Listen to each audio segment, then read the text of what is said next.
Éternel Dieu et Père, que ton nom soit glorifié parmi ton peuple. Et tandis que nous ouvrons ta parole, guide-nous par ton Saint-Esprit, illumine notre esprit pour notre compréhension. Par Jésus-Christ, nous t'en prions. Amen. Le titre du sujet serait et est maintenant le Dieu de la délivrance. Je pense que c'est important de savoir que nous avons un Dieu qui est vivant et un Dieu qui agit. Et nous avons toute cette délivrance qui va se produire ce soir dans la vie d'un homme et ce soir également dans notre vie personnellement, je l'espère. Il y a un jour un roi qui a eu un rêve. Mais juste avant d'en parler, nous allons essayer de considérer ce que le rêve peut être. Il y a des personnes qui disent qu'elles ne rêvent jamais. En fait, c'est une erreur. Seuls les rêves d'avant le réveil ou d'avant l'éveil sont gardés dans la conscience. Les autres s'évanouissent dans le subconscient. Par conséquent, quand nous avons rêvé à certains moments de la nuit, nous pouvons penser que nous n'avons pas rêvé, mais nous avons simplement oublié ce dont nous avons rêvé. Ne pas rêver serait une pathologie du sommeil qui conduirait à une véritable pathologie mentale, parce que le rêve participe à ce qu'on appelle l'hygiène mentale. Le rêve permet d'évacuer le stress. Il y a un certain nombre d'agressions que nos esprits subissent toute la journée, et le rêve permet de les évacuer. Quelquefois, nous les évacuons avec une certaine puissance que nous tombons dans le cauchemar. Mais en fait, c'est l'évacuation de ce rêve, de ce stress que nous libérons. Il est très important, par conséquent, de rêver et toute personne, qu'elle en soit consciente ou non, participe à cette évacuation qu'on appelle le rêve. Le rêve également permet d'extérioriser les désirs, ou à l'inverse, de renvoyer les peurs. Il y a des désirs qui traversent notre esprit et le rêve nous permet de les vivre. Ou il y a également des éléments qui nous font peur et le rêve nous permet de les évacuer. Et quelquefois, nous avons des rêves complètement décousus. Nous nous demandons à quoi ça ressemble parce que dans un langage simple, nous disons « ça n'a ni pied ni tête ». Ça signifie que nous avons simplement récupéré quelques événements disparates et qui ensuite sont regroupés pour être évacués. Et alors, à ce moment, on se dit, mais je ne comprends pas la signification du rêve. Peu importe.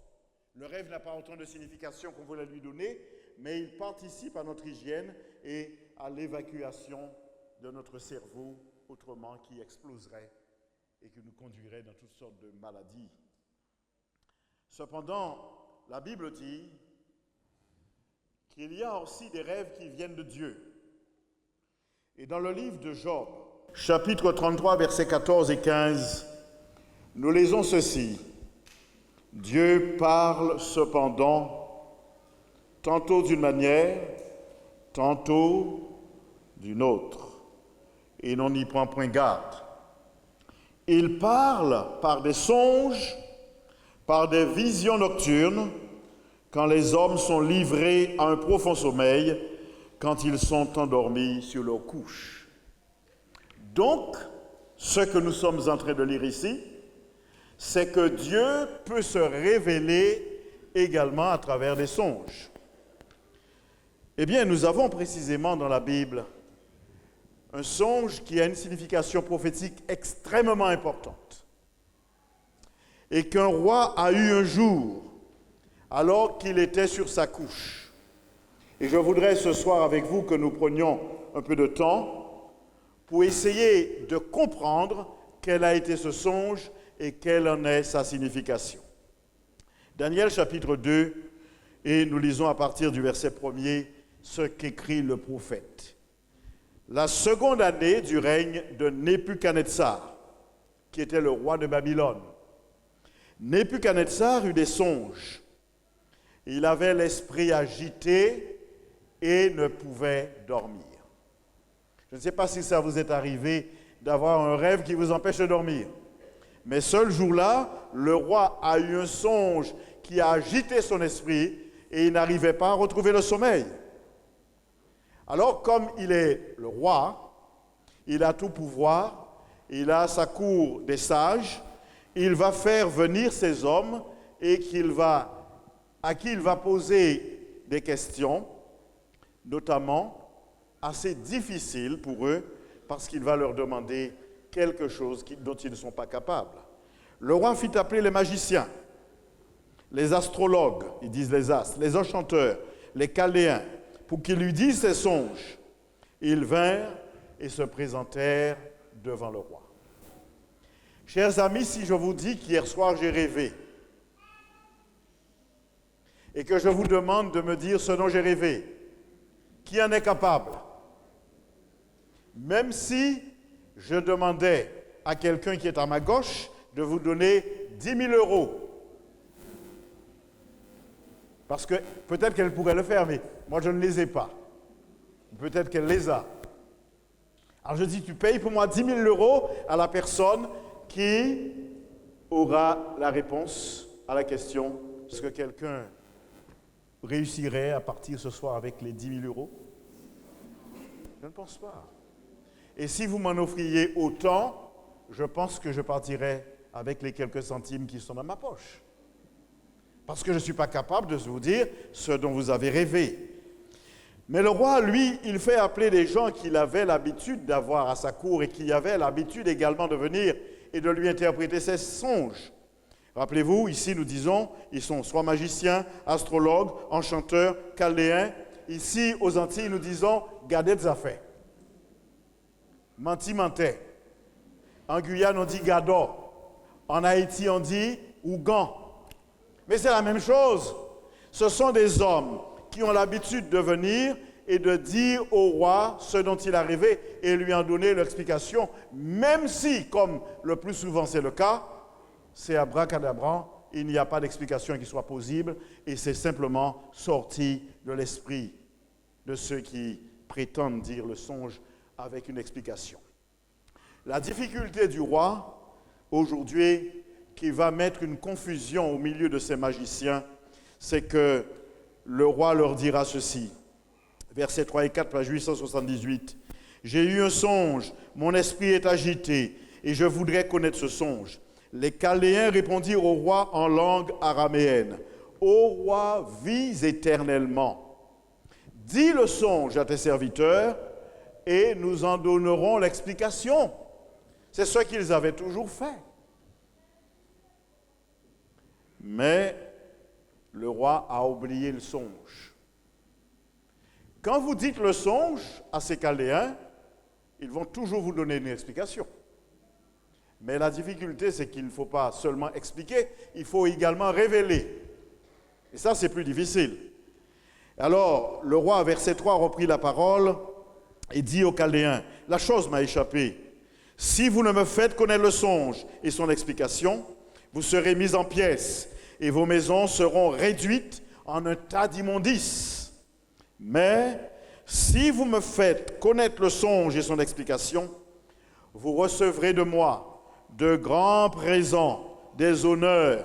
C'est pourquoi dites-moi le songe et je saurai si vous êtes capable de m'en donner l'explication. » Yo mêlé. Vous savez, quand vous allez voir un gars des affaires, vous lui racontez quelque chose, il a toujours une explication. Et généralement, il va diviser les voisins. Il ne va jamais vous dire que c'est quelqu'un qui habite en Italie, parce que vous ne connaissez personne en Italie. Il va vous dire, il y a un voisin, la semaine dernière, vous n'avez pas vu qu'il vous a regardé d'une drôle de manière? Et si ce jour-là, le pauvre voisin avait la grippe, il était malade, il n'a pas eu la même humeur, ou peut-être parce qu'il était attristé pour ses conflits personnels, vous allez dire, oh, oui, c'est vrai. Eh bien, c'est lui qui fait ça. Et vous avez des gens qui, des fois, étaient de bons amis, et maintenant commencent à se détester parce que le gars des affaires que nous appelons ici également menti-mentait, vous a donné un mensonge. Et c'est exactement ce qui se passe ici. C'est pourquoi, dites-moi le songe et je saurai si vous êtes capable de m'en donner l'explication. Et comme là maintenant, le roi a oublié et c'est volontairement que Dieu lui a enlevé ce songe de l'esprit, ils sont embarrassés. Ils répondirent pour la seconde fois au roi, verset 7, que le roi dise le songe à ses serviteurs et nous en donnerons l'explication. Alors, le roi reprit la parole, versets 8 et 9, et dit, « Je m'aperçois en vérité que vous voulez gagner du temps, parce que vous voyez que la chose m'a échappé. Si donc, vous ne me faites connaître le songe, la même sentence vous enveloppera tous. » Et le roi est en colère. Et il ajoute, « Vous voulez vous préparer à me dire des mensonges et des faussetés en attendant que les temps soient changés? C'est pourquoi dites-moi le songe et je saurai si vous êtes capable de m'en donner l'explication. » Ils sont embarrassés. Je ne dirai pas les pauvres, parce que des gens comme ça ne sont pas à plaindre. Mais ils diront au roi, encore ces Chaldéens, « Il n'est personne sur la terre qui puisse dire ce que demande le roi.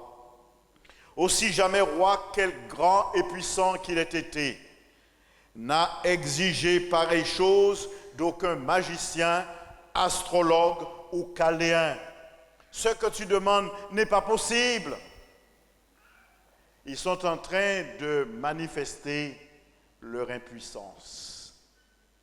Évidemment, Dieu est en train de manifester sa gloire, parce qu'il va se passer quelque chose d'extraordinaire à cette occasion.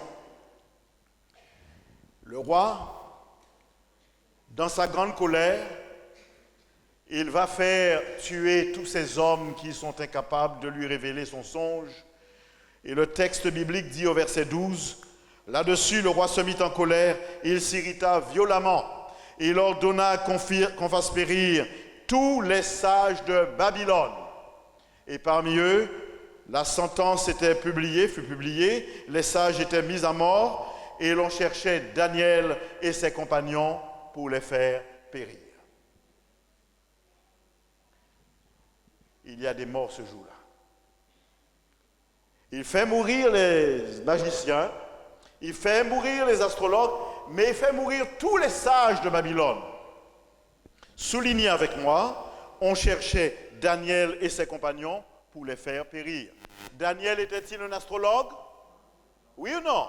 Non, vous ne savez peut-être pas tous. Daniel n'était pas un astrologue, ni un enchanteur, ni un magicien, ni un chaldéen. Daniel était un fils de Juda, un serviteur du Dieu des cieux, qui avait été emmené en captivité malgré lui à Babylone, mais comme sa sagesse avait été manifestée à la vue du roi, il l'avait compté parmi ses sages. Il était un sage. Les magiciens sont considérés par le roi comme des sages, mais ce n'est pas la même chose. Cependant, dans sa colère, il va faire chercher tout le monde pour faire mourir tous les sages de Babylone, les magiciens, comme ceux, comme Daniel, qui sont des serviteurs de l'Éternel. Et ceci va arriver jusqu'à Daniel. Il saura qu'on le cherche lui aussi, même s'il n'est pas du nombre des gardés des affaires. Et alors, le texte dit au verset 17, « Ensuite, Daniel alla dans sa maison, et il instruisit de cette affaire Anania, qui est son compagnon de Juda comme lui-même, Michaël et Azarias, ses compagnons, les engageant à implorer la miséricorde du Dieu des cieux, afin qu'on ne fît pas périr Daniel et ses compagnons avec le reste des sages de Babylone. » Quelle est son attitude? Vous avez noté? Il va d'abord voir ses compagnons et il leur dit, il y a un problème ici aujourd'hui à Babylone. Le roi a eu un songe qu'il a oublié. Les magiciens ne sont pas capables de le lui révéler. Et maintenant, il a décidé de faire périr tous les sages, y compris nous qui n'avons rien à voir avec cela. Nous ne sommes pas du nombre des magiciens. Vous savez ce que nous allons faire maintenant? Nous allons recourir à notre Dieu et nous allons prier. Nous allons implorer Dieu, le Dieu de la miséricorde, le Dieu des cieux, afin qu'il ne nous fasse pas périr avec le reste des sages de Babylone. Nous allons lui demander d'intervenir. Et le texte biblique, si vous lisez la suite, ils vont se mettre en prière. Et ils vont demander à Dieu de leur révéler le songe, de leur révéler ce qu'a eu le roi en vision. Verset 19, Alléluia. Alors le secret fut révélé à Daniel dans une vision pendant la nuit. Et Daniel bénit le Dieu des cieux. Amen. La vision de Daniel a été une révélation capitale parce qu'il recevra le rêve du roi parce que Dieu va le lui révéler. Amen. Et alors, Daniel, quand il aura cette révélation, en reconnaissant qu'il est un homme de Dieu reconnaissant, je ne sais pas si nous sommes toujours suffisamment reconnaissants à Dieu, mais lui, au verset 20, Daniel prit la parole et dit, « Béni soit le nom de Dieu d'éternité en éternité. À lui appartiennent la sagesse et la force. » Il loue l'Éternel. Béni soit l'Éternel d'éternité en éternité. À lui appartiennent la sagesse et la force. Et après avoir loué l'Éternel pour lui avoir révélé le songe, il va chercher le soldat qu'on appelle Arjoc. Et Arjoc va le conduire vers le roi. Verset 25, Daniel 2, page 878. Arjoc conduisit promptement. Quand le roi est en colère, on a intérêt à faire vite et bien. Il conduisit promptement Daniel devant le roi et lui parla ainsi. J'ai trouvé parmi qui? Ouais, c'est ce que nous disions tout à l'heure. Il ne fait pas partie des Caléens. J'ai trouvé parmi les captifs de Juda un homme qui donnera l'explication au roi. Je suppose que Nebuchadnezzar a dû ouvrir de grands yeux. Il a dû dévisager ce jeune homme qui était maintenant en sa présence. Il a dû être attentif. Et ensuite, verset 26, le roi va parler. Le roi prit la parole et dit à Daniel, qu'on nommait Belshazzar, c'est le nom babylonien qu'on lui avait donné. Un nom qui faisait référence au Dieu de Babylone, pour le dépersonnaliser, pour l'emmener à oublier son Dieu. Le roi prit la parole et dit à Daniel qu'on nommait Belshazzar, es-tu capable de me faire connaître le songe que j'ai eu et son explication? Et j'aime bien l'ironie de Daniel. Au verset 17, Daniel dit, il répond en présence du roi et dit ceci, « Ce que le roi demande est un secret que les sages, les astrologues, les magiciens ne sont pas capables de découvrir au roi. » Le roi lui demande, « Est-ce que tu es capable ?» Il commence par dire, « Tes magiciens, ils ne sont pas capables. » Il n'a pas répondu pour ceux qui le concernent. Mais il va continuer au verset 28. Et dans son humilité, il va dire encore, « Il y a dans les cieux, alléluia, un Dieu qui révèle les secrets et qui a fait connaître au roi Nebuchadnezzar ce qui arrivera dans la suite des temps. Voici ton songe et les visions que tu as eues sur ta couche. » Et juste avant de donner cette vision, il va répondre à la question du roi. La question était, es-tu capable? Il a commencé par dire, ceux-là ne le sont pas. Et maintenant, voilà ce qu'il va dire pour répondre à la question du roi.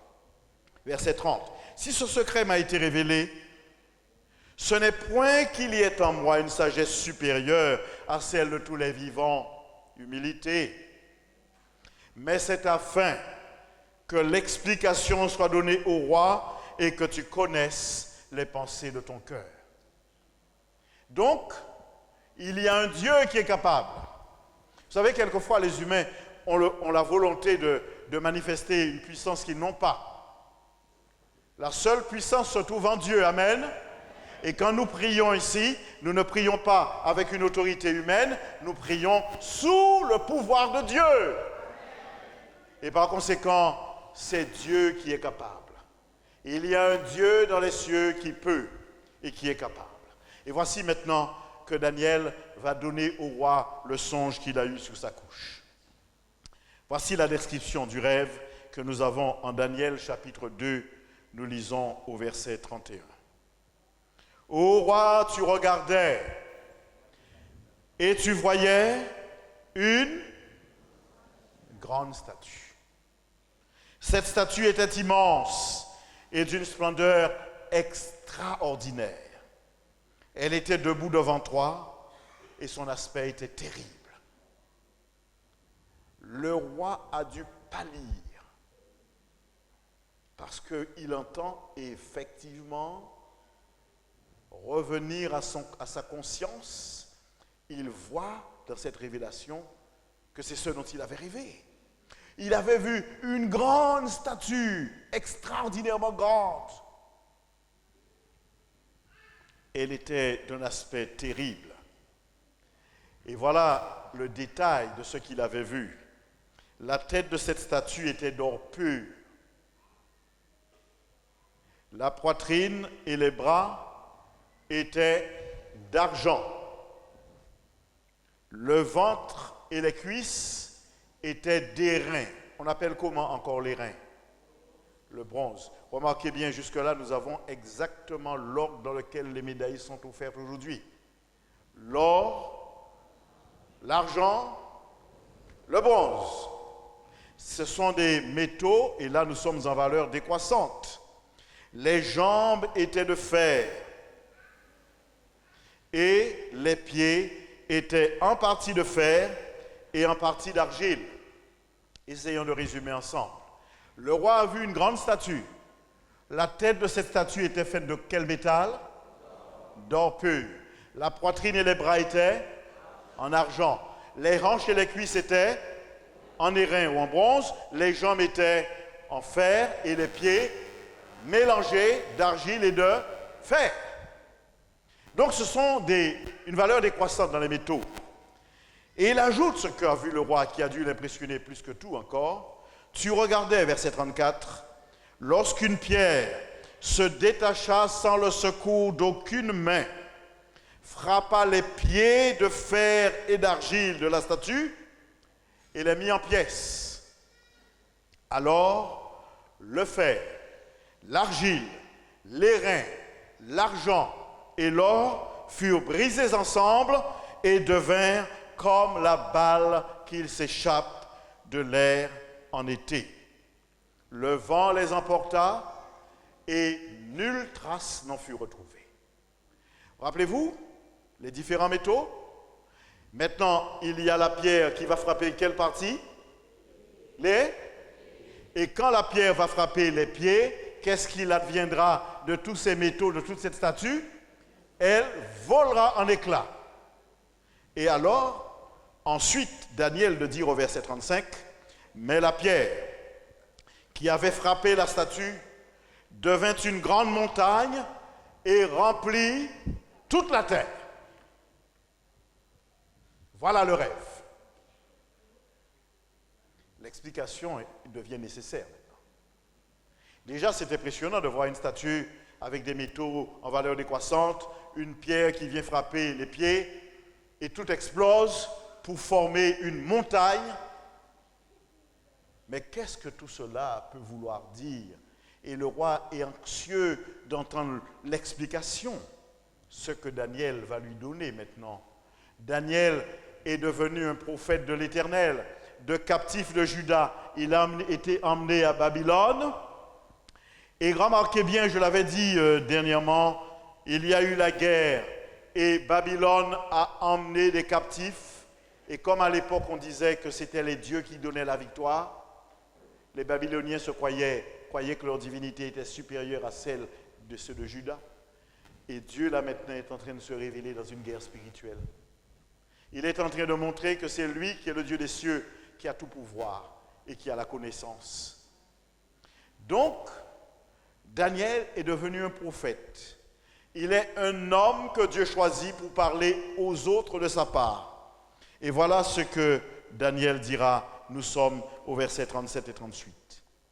Ô roi, tu es le roi des rois, car le Dieu des cieux t'a donné l'empire, la puissance, la force et la gloire. Il a remis entre tes mains. En quelque lieu qu'ils habitent, les enfants des hommes, les bêtes des champs et les oiseaux du ciel, et il t'a fait dominer sur eux tous. C'est toi qui es la tête d'or. J'ai l'impression que Nebuchadnezzar a dit, oh, je ne suis que la tête d'or. D'ailleurs, plus tard, il va faire construire une statue tout en or. Vous allez comprendre pourquoi. C'est que le roi entendra les paroles du verset 39. Après toi, il s'élèvera un autre royaume moindre que le tien. Il est certainement moins heureux. Verset 39 toujours. Puis un troisième royaume qui sera d'airain et qui dominera sur toute la terre. Verset 40. Il y aura un quatrième royaume fort comme du fer. De même que le fer brise et rompt tout, il brisera et rompra tout comme le fer qui met tout en pièces.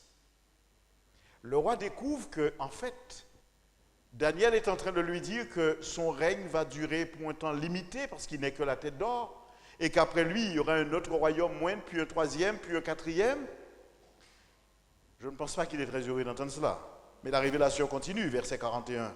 Et comme tu as vu les pieds et les orteils, en partie d'argile, de potier et en partie de fer, ce royaume sera divisé.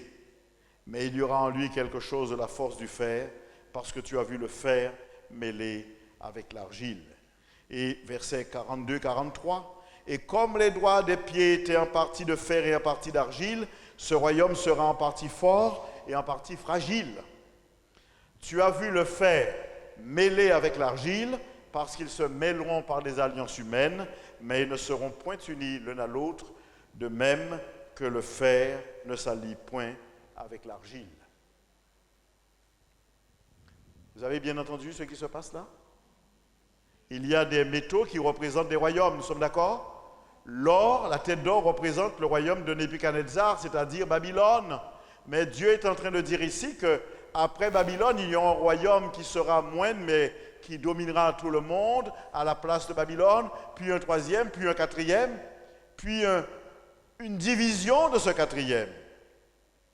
Mais comme la pierre avait frappé les pieds, le verset 44 et aussi le verset 45 d'ailleurs, disent ceci. Dans le temps de ces rois, le Dieu des cieux suscitera un royaume qui ne sera jamais détruit et qui ne passera point sous la domination de notre peuple. Il brisera et anéantira tous ces royaumes-là et lui-même subsistera éternellement. Un autre royaume. C'est ce qu'indique la pierre que tu as vue se détacher sans l'intervention humaine, sans le secours d'aucune main, et qui a brisé le fer, l'airain, l'argile, l'argent et l'or. Le grand Dieu a fait connaître au roi ce qui doit arriver. Après cela, le songe est véritable et son explication est certaine. Nebuchadnezzar entend cela et il ne comprend pas. Il ne veut pas entendre que ça signifierait qu'après lui, il y aurait d'autres royaumes. En fait, Daniel est en train de dire qu'il y aurait normalement 4 royaumes universels qui devraient se succéder dans le monde. Et quand il fait cette déclaration, nous sommes bien en avance dans le temps. C'est bien en avance dans le temps.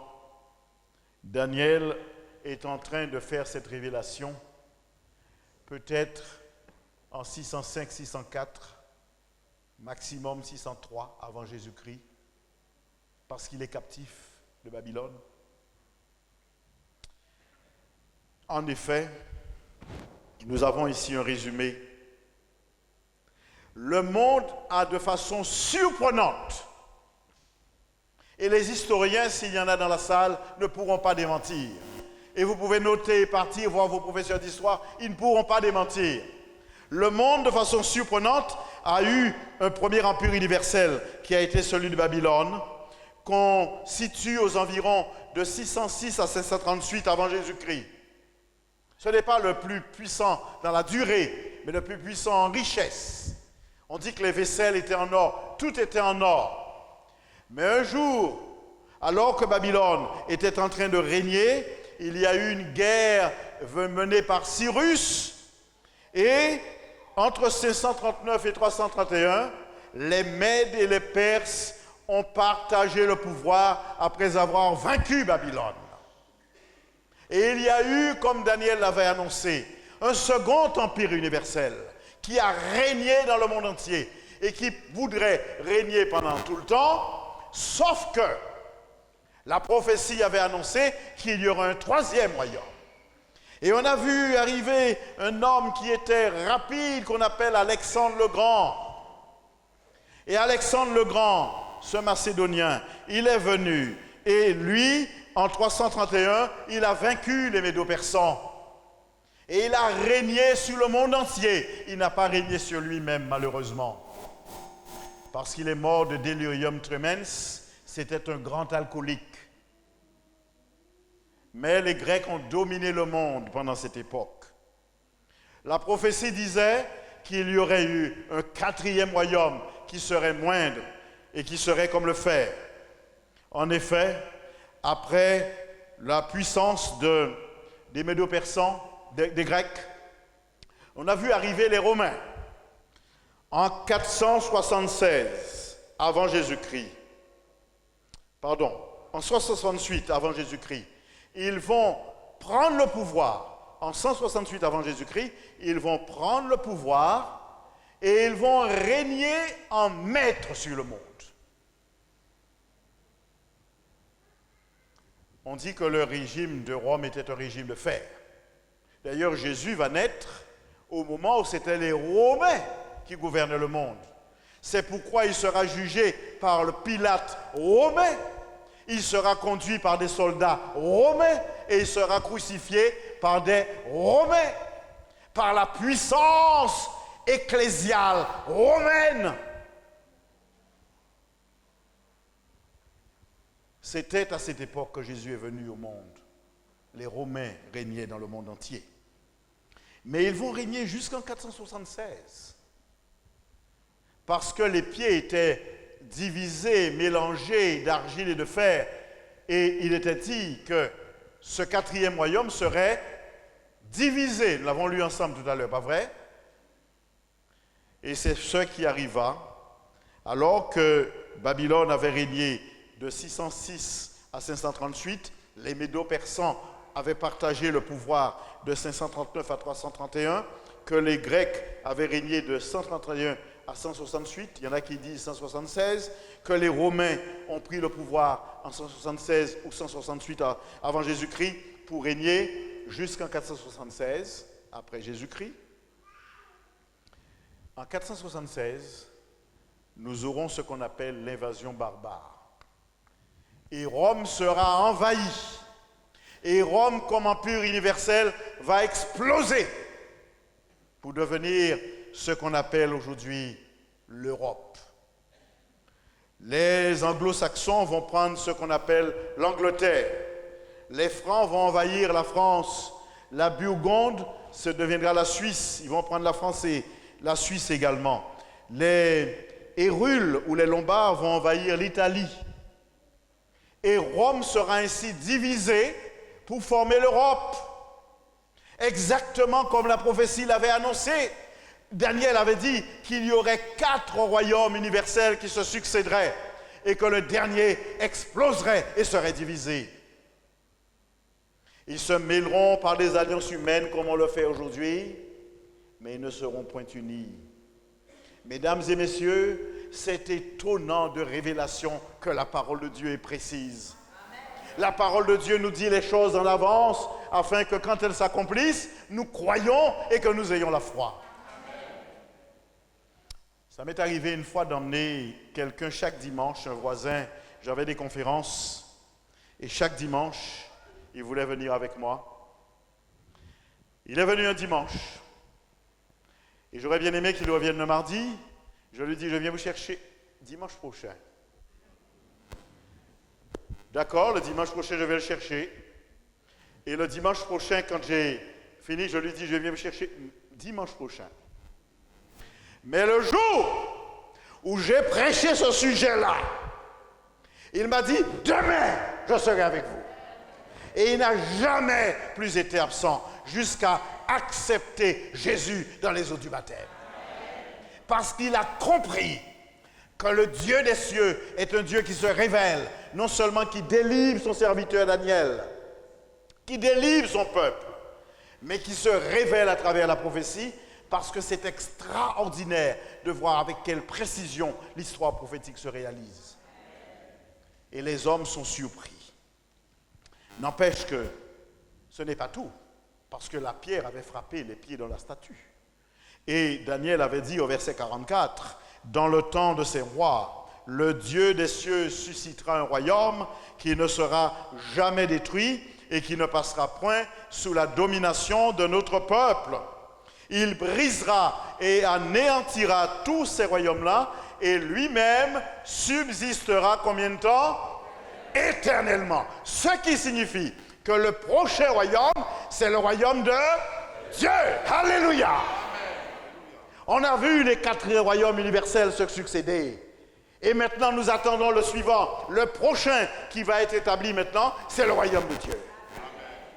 Dieu n'aurait pas établi son royaume au temps de Babylone. Pourquoi? Parce que la pierre n'a pas frappé les pieds, la tête.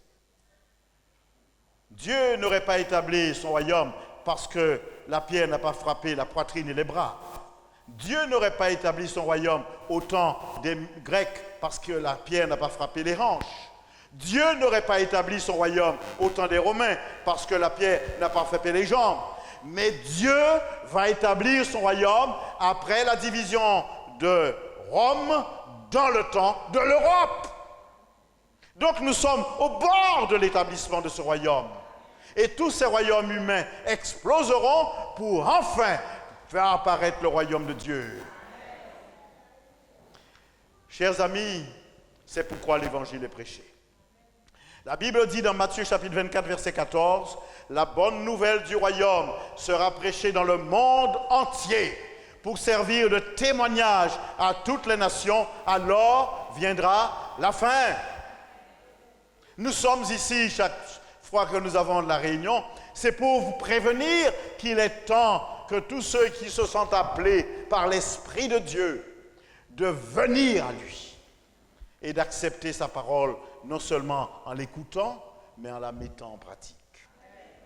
Nous attendons l'établissement du royaume de Dieu. Et l'établissement du royaume de Dieu, et gloire à Dieu, mettra un terme. L'établissement du royaume de Dieu mettra un terme à ce qui ne va pas. L'établissement du royaume de Dieu mettra un terme au péché. Amen. L'établissement du royaume de Dieu mettra un terme à la violence. L'établissement du royaume de Dieu mettra un terme à la souffrance. L'établissement du royaume de Dieu mettra un terme à la maladie. L'établissement du royaume de Dieu mettra un terme à la mort. L'établissement du royaume de Dieu sera la délivrance. Alléluia!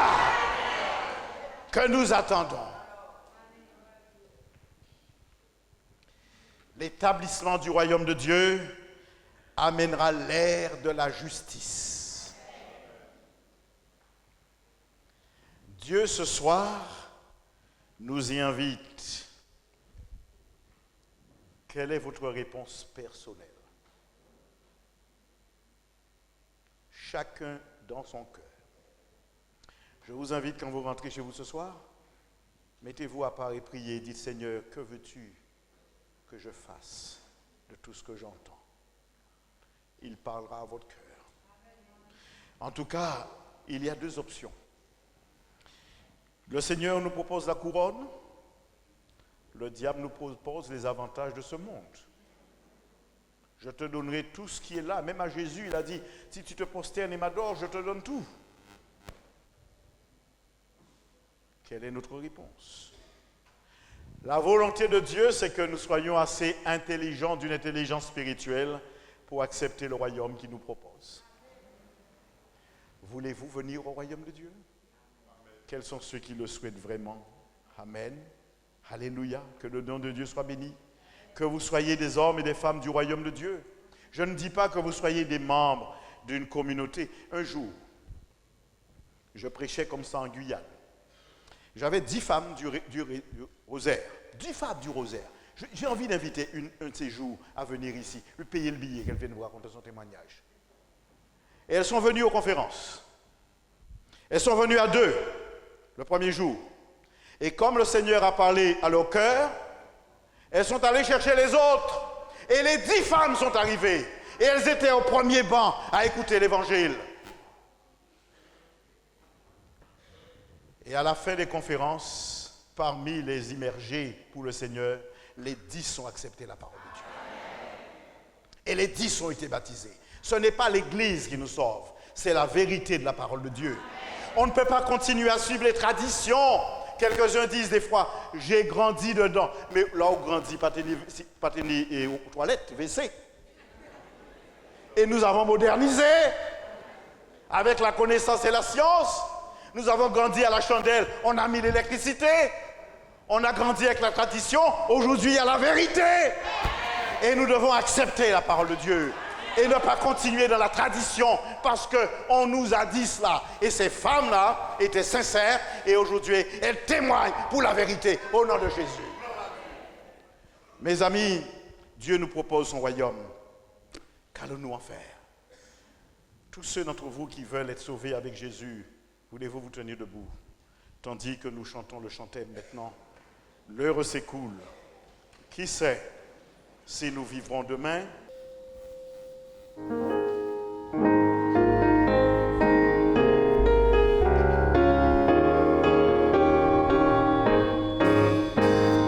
Le temps s'enfuit, l'heure s'écoule. Qui sait si nous vivrons demain? Jésus est ici dans la foule, à saisir sa main. Oh, quel jour, sauveur fidèle, en nous appuyant sur ton bras, dans la demeure paternelle, nous porterons nos pas. Bénédiction du Seigneur, veuille l'Éternel nous accorder sa grâce, sa bénédiction et sa paix, tandis qu'il nous reconduit dans sa maison et que nous soyons bénis dans le nom de Jésus. Amen.